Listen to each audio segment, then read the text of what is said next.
Hello everyone, how are you doing? Welcome to Precious Cook. I know it's been a while since you saw me, or perhaps since I posted any video. Sorry, I've been so busy and I just can't start to explain. I tell you, I'm telling you, especially when you have kids. Anyway, I'm not complaining, but I'm gonna be trying to be frequent now with my videos and all. I've been saying that no, but I'm gonna try. All right. So today I'm gonna be showing you guys how to cook rice and beans. I know you'd be like, "Ah, is that even a recipe? It's just ordinary rice and beans now." It is. It might come easy for you, but some of us still struggle to make nice rice and beans, clean and neat and presentable, sort of. You get it? So I'm gonna be showing you guys how I cook my own rice and beans. So first, you soak your rice. Yeah. So I've not soaked it for long. It's been like 10 minutes now, and then you pick your beans. So I've picked my beans now. So these are actually called honey beans. You can use any type of beans, be it black, white, is it a bed eye, all sort of beans are just out there. You can use this method for any beans. Yeah, because recently, yeah, I've been adding beans to my kids' rice. It's because beans are a good source of protein, and with all the junks and with all the thinking out there, the kids like to eat and all those fast food and everything. Though we don't buy them often, but the time we get to give them food at home, we need to give them the proper nutrient and vitamin. There's too many processed food out there these days. So, so in this occasion, I'm going to be using pressure pot because beans is involved, yeah. So if it was just rice itself, I use a rice cooker. Now I've transferred the beans to a larger container, yeah. So I'm going to be adding hot water to it. So when I say soak, it's not like I'm going to soak it and go sit down watch Netflix. Not that type of soak. So literally, yeah, I'm just going to put hot water. This is really hot. Into the beans, to soak it. And so the beans is all washed with hot water and it's all clean. So the next thing I'm going to do now, or the first thing I'm going to do now is put water from the kettle into the pressure pot. So as I said before, adding hot water straight from the kettle or whatever, or perhaps you're going to just boil the water first. Save time. Now the water have come to a boil, so I'm just going to pour the beans inside. And so, I'm going to be adding salt. I know some people find it hard to add ingredients to their beans because perhaps they assume when you add anything to it, it stops the cooking process. Not be bad like that. So just add a bit of salt to it. So this salt I'm adding now is what I'm going to cook the rice and everything with. So we're just going to wait for these beans to boil for a while, to cook, to medium cook before the rice comes in. That's where people mix it up. People just tend to add rice and beans together. When you do that, the rice will be cooked and your beans will not be cooked.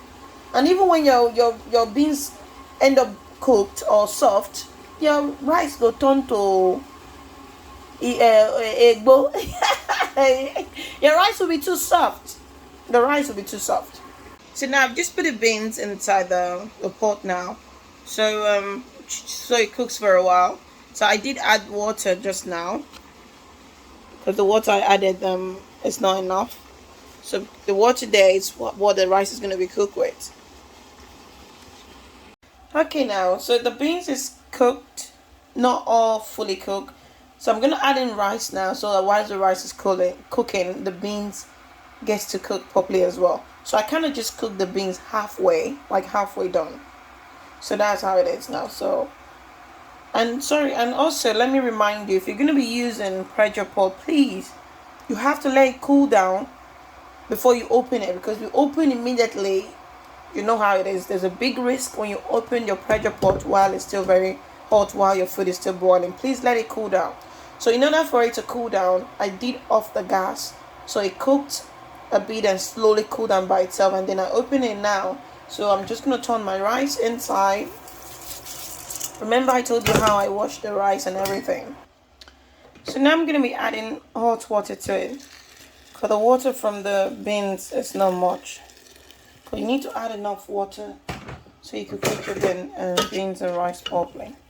So I'm just going to stir this a bit, not too rough.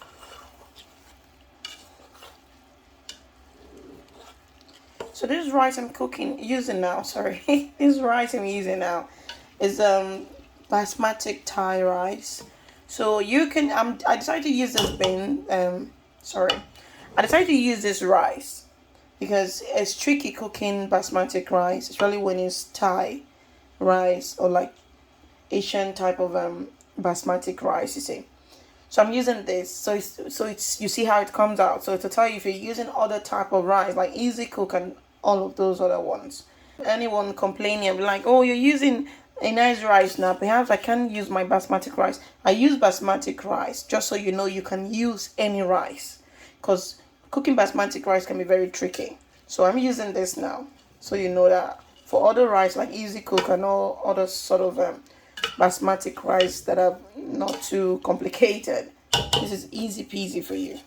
So that's just how much I'm gonna stir it, and I'm gonna be adding like 1 tablespoon olive oil. You can use any kind of oil you want to use.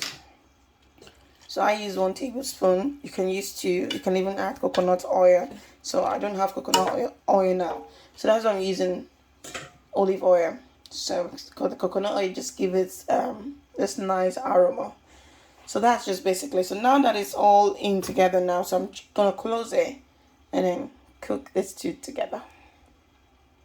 I hope you're feeling it. You see how it is now. So when you cook now, this is how it's going to be.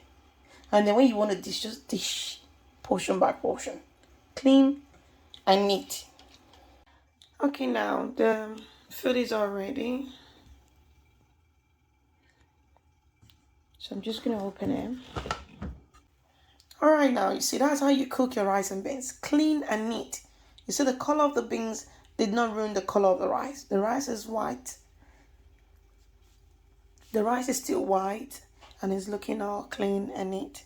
So that's it. So let me take a spoon and show you how soft the beans is. So when you cook beans and you want to know if the beans is really cooked, don't take the ones that looks broken like the one that looks open, because those ones are likely overcooked. So go for the one that did not open.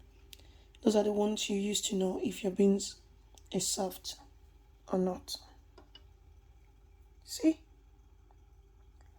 Well cooked. Even the rice. See? All mashed, soft. And this is with the basmati rice. So that's it, guys. Thank you, my precious cook lovers. That's how you cook your rice and beans. Clean, neat, and well cooked. When you dish this to your guests, they won't tell you, oh, what's this? It looks neat. Something everyone will keep asking you, can you make it again? So next, maybe some other time I will teach you how to cook rice and beans jollof. How about that? Thanks for watching. Bye. Have a wonderful week. So you can literally eat rice and beans with anything. You can even eat it with well-seasoned chicken by itself. You can eat it with stew or any soup that you like.